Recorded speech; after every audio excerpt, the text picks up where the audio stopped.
Ladies and gentlemen, the National Defense and Security Forces have once again been subjected to second-guessing and false allegations in their struggle for a return to normalcy in the northwest and southwest regions of our country. Indeed, images of unbearable cruelty circulated in social media on Saturday, February 15, 2020, showing charred bodies, while indicating that this was only a reflection of a massacre of the people perpetrated the day before in NGARBUH village, Ndu subdivision, in the Dongamantum division of the Northwest region. Without any prior investigation or any cross-checking of factual data, several political activists, die-hard detractors, presenting themselves as human rights specialists, leaders of spokespersons of political parties, immediately stormed national and international media to attribute responsibility for the consequences of this incident to the National Defense and Security Forces through untimely and ungrounded statements. Moreover, the Minister Delegate at the Presidency in charge of Defense, in a press release dated 17 February 2020, formally denied these outrageous and misleading allegations and established the truth of the facts as they emerged from a cross-check undertaken with promptness and diligence by the specialized services. The alleged killing of 22 villagers, including 14 children, by Cameroonian Defense and Security Forces in NGARBUH is fake. This issue is about human lives, the lives of our fellow countrymen who are daily under threat from lawless armed gangs, which our defense forces present in the northwest and southwest regions have the essential mission to secure and protect.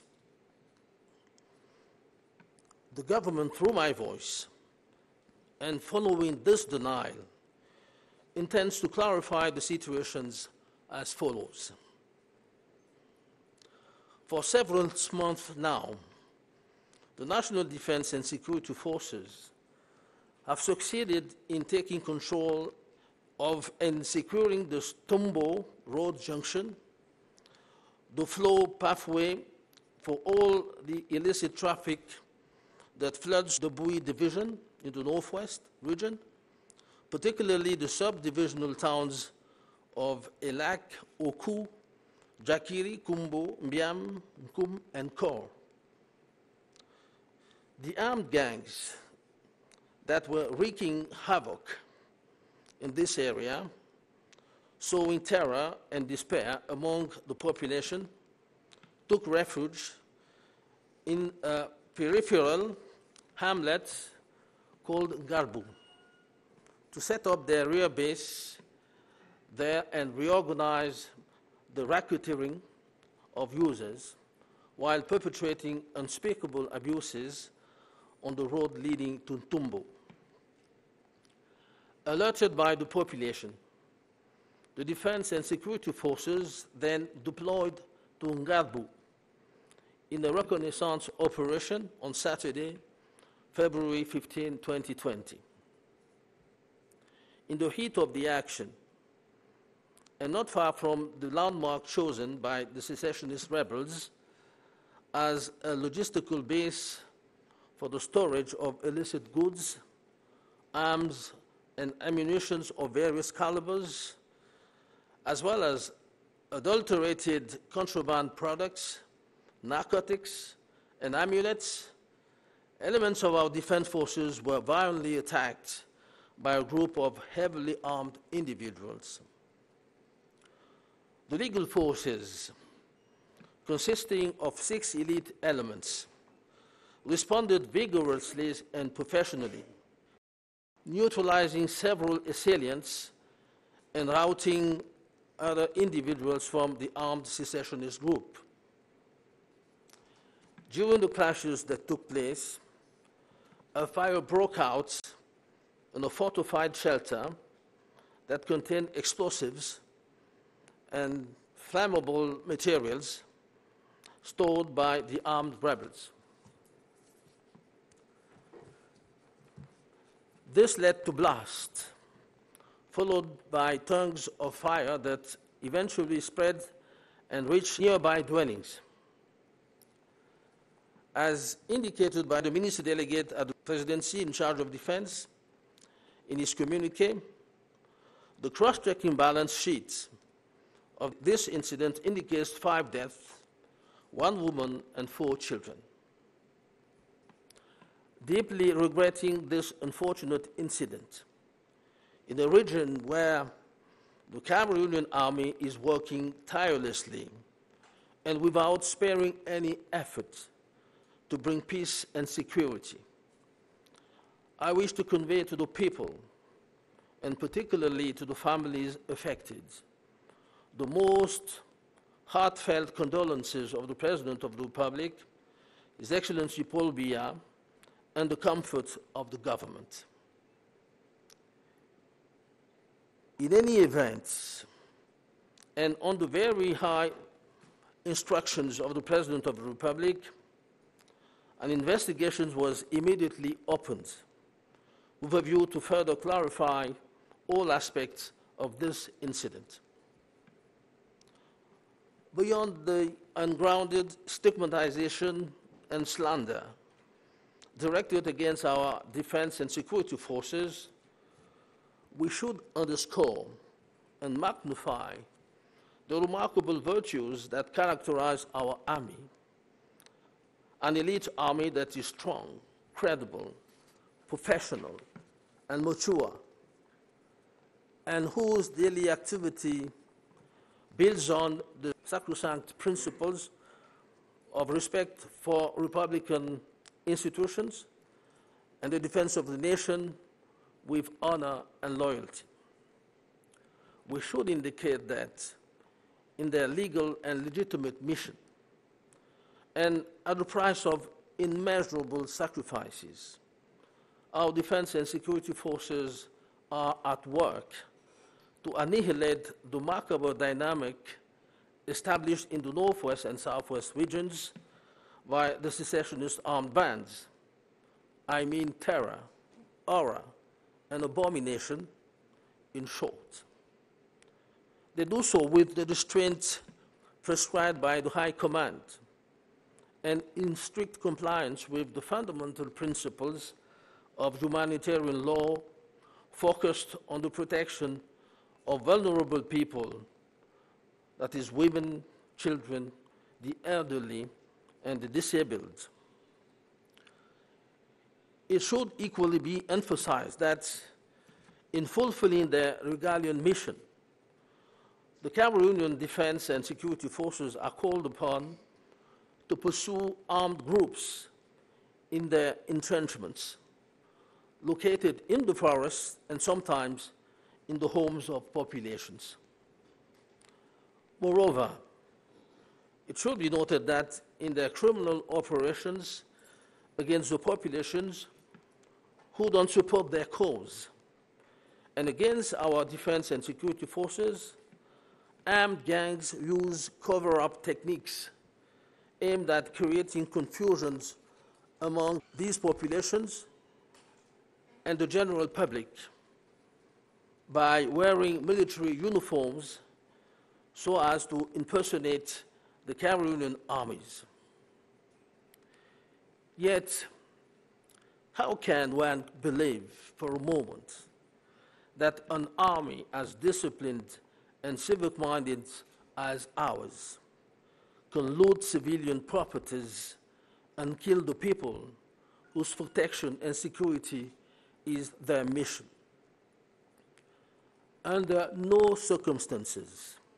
have our defense and security forces deliberately undertaken to perpetrate abuses of any kind against the civilian population at the service of whom they are assigned. The government, therefore, strongly denies the fanciful and ungrounded accusations leveled by political activists, by sponsors of secessionist armed bands, by some non-governmental organizations and some national and international media against our defense and security forces. In the same vein, it is surprising how gullible these various actors are, to the extent that they give credit to fanciful allegations from nondescript and unreliable sources and hastily consider them as established truth. This obviously is an indication of their bad faith and their gullible minds, which are permanently working to manipulate the public opinion. The Cameroonian government strongly condemns these machinations aimed at damaging the image of Cameroon and systematically ruining the reputation of our institutions and our army at the very moment when the 9 February 2020 twin legislative and municipal elections have just been successfully, transparently, and fairly carried out throughout the national territory.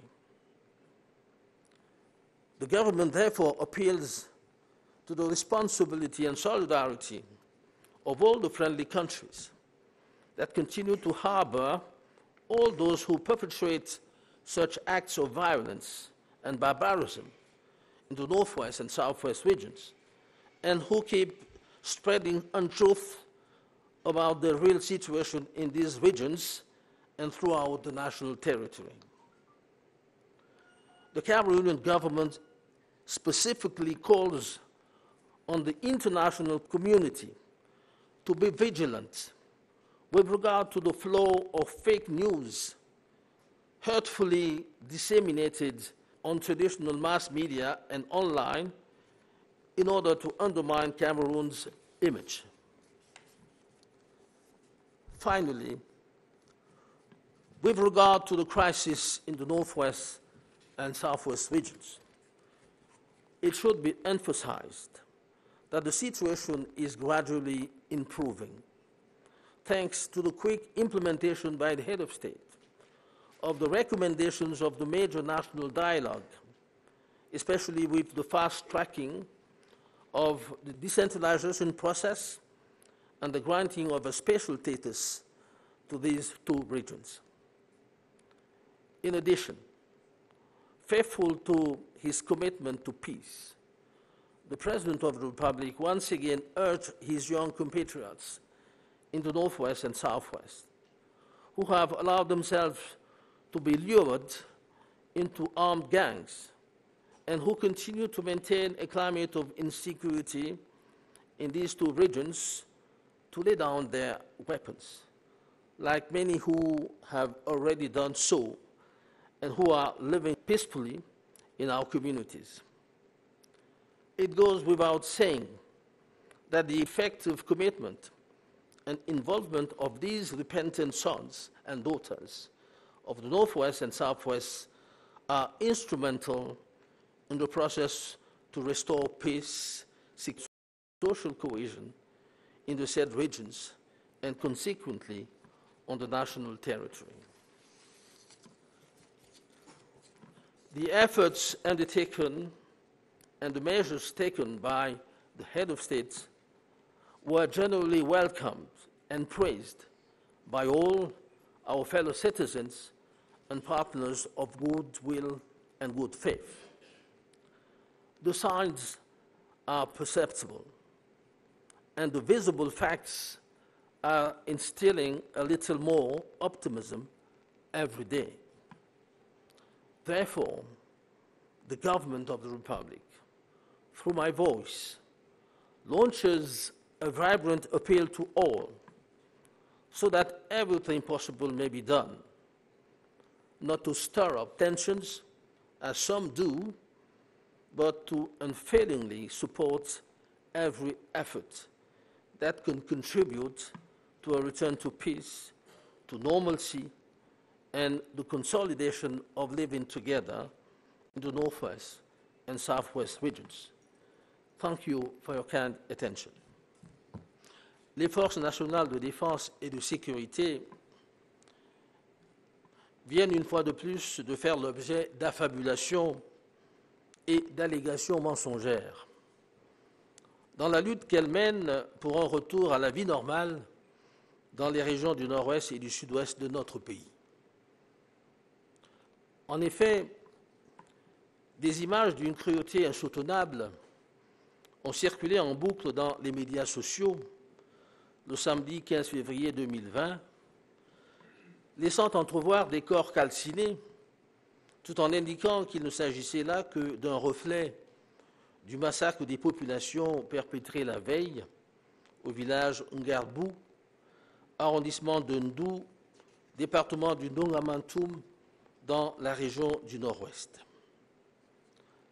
Sans la moindre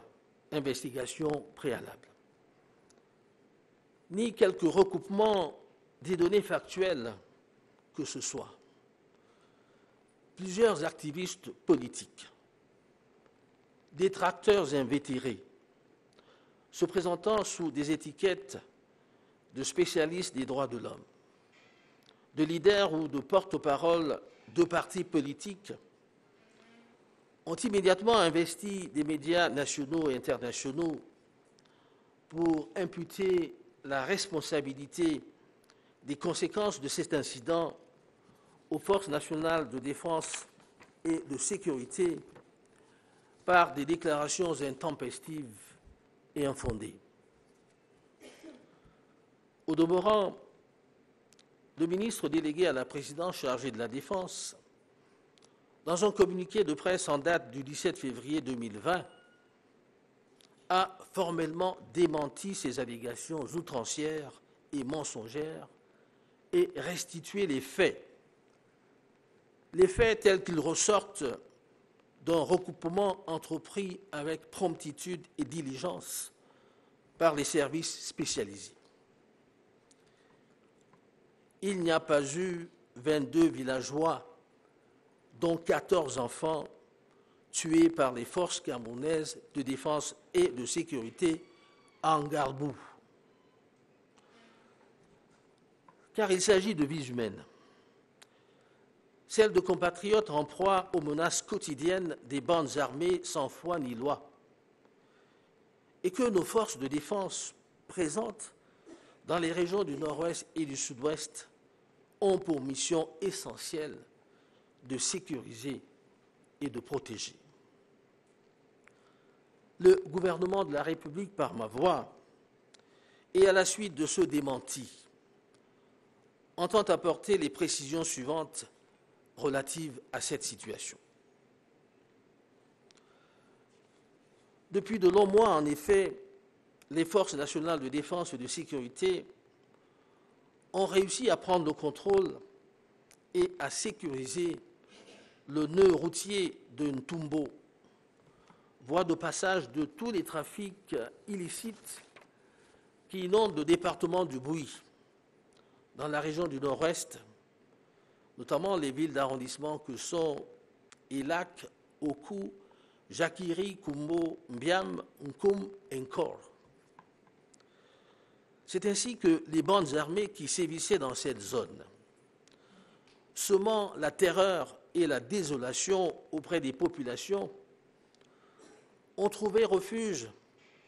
dans un hameau périphérique dénommé NGARBUH pour y installer leur base arrière et réorganiser le racket des usagers tout en perpétrant des exactions innommables sur l'axe menant à Ntumbo. Alertés par les populations les forces de défense et de sécurité se sont alors déployées en NGARBUH, en opération de reconnaissance, le samedi 15 février 2020. Dans le vif de l'action, et non loin du repère choisi par les rebelles sécessionnistes comme espace logistique de stockage des marchandises illicites, d'armements et de munitions de divers calibres, ainsi que des produits frelatés de contrebande, des stupéfiants et des amulettes, les éléments de nos forces de défense ont été violemment pris à partie par un groupe d'individus lourdement armés. Faisant face avec vigueur et professionnalisme, les forces légales composées de 6 éléments d'élite ont su riposter énergiquement, en neutralisant 7 assaillants et mettant en déroute d'autres individus du groupe des sécessionnistes armés. Au cours des accrochages qui ont eu lieu, un incendie s'est déclaré dans un refuge fortifié qui contenait des explosifs et des produits inflammables stockés par les rebelles armés. Il s'en est suivi des explosions, puis des langues de feu qui se sont propagées jusqu'aux habitations voisines. Comme cela a été indiqué dans le communiqué du ministre délégué à la présidence chargé de la Défense, le bilan de cet incident, après recoupement, fait état de 5 morts, une femme et 4 enfants. En regrettant profondément cet incident malheureux, dans une région où l'armée camerounaise s'emploie sans relâche et sans compter à ramener la paix et la sécurité, je veux ici transmettre aux populations et particulièrement aux familles éprouvées les sincères condoléances du président de la République, son Excellence Paul Biya, ainsi que le réconfort du gouvernement de la République. En tout état de cause et sur les très hautes instructions de Monsieur le Président de la République, une enquête a immédiatement été ouverte en vue des clarifications approfondies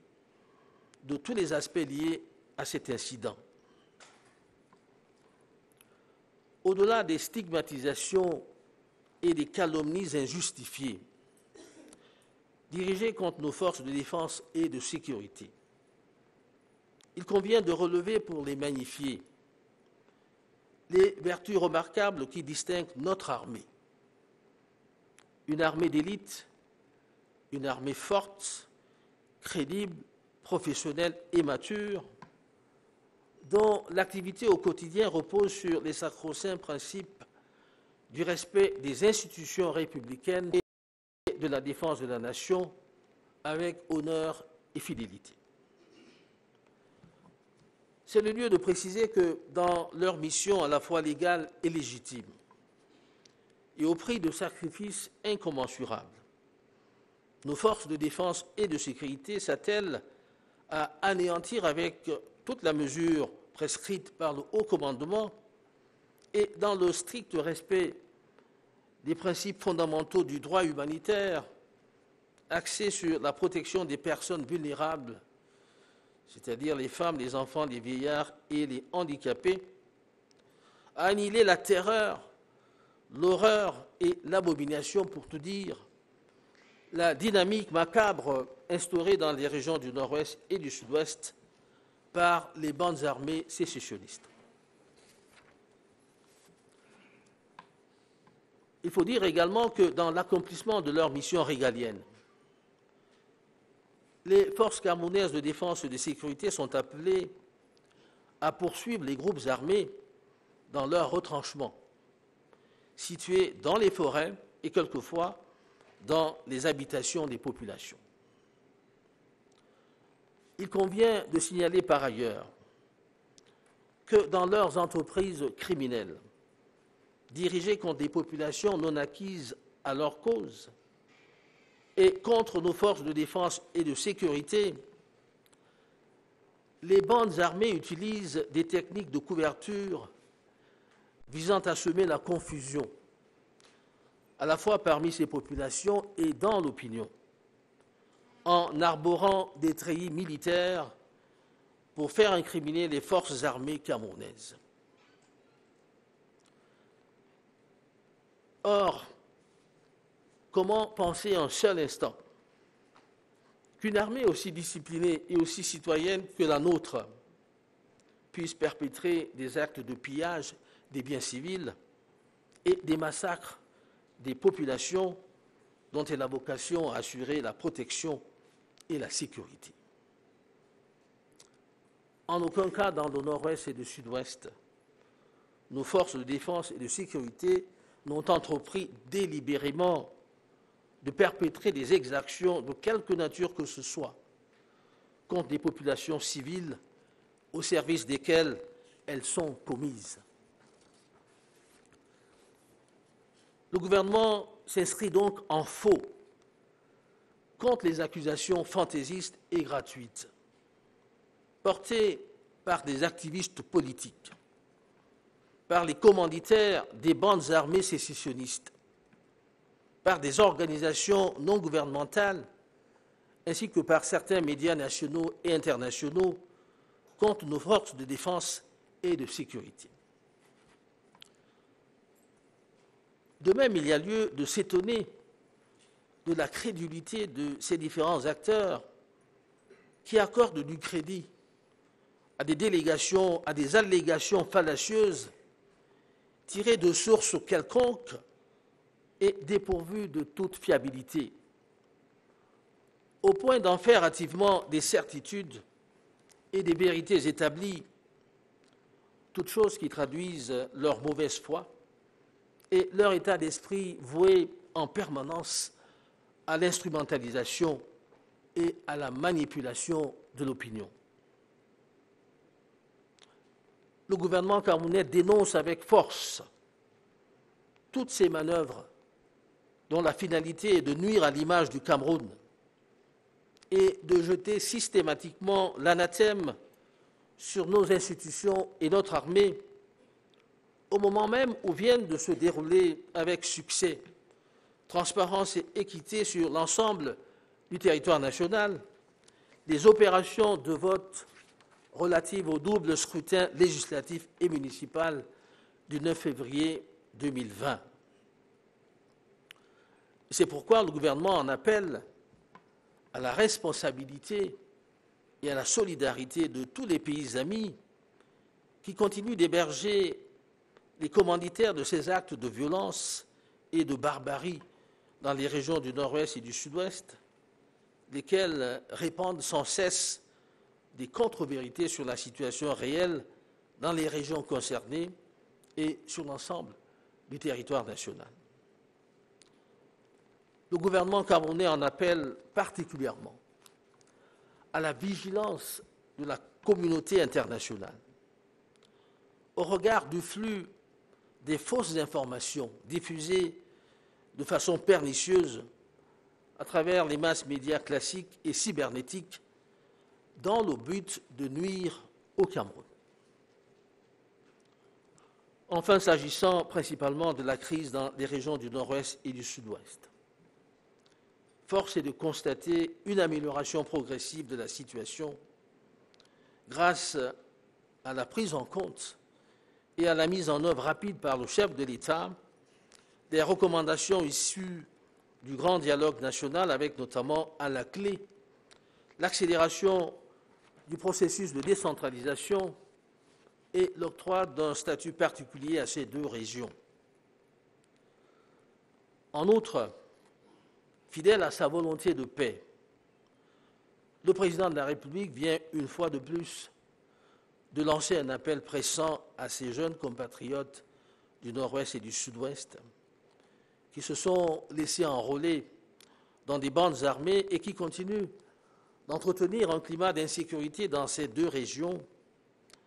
à déposer les armes, à l'exemple de ceux nombreux qui l'ont déjà fait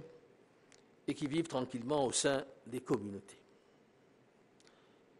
Il va sans dire que l'engagement et l'implication effective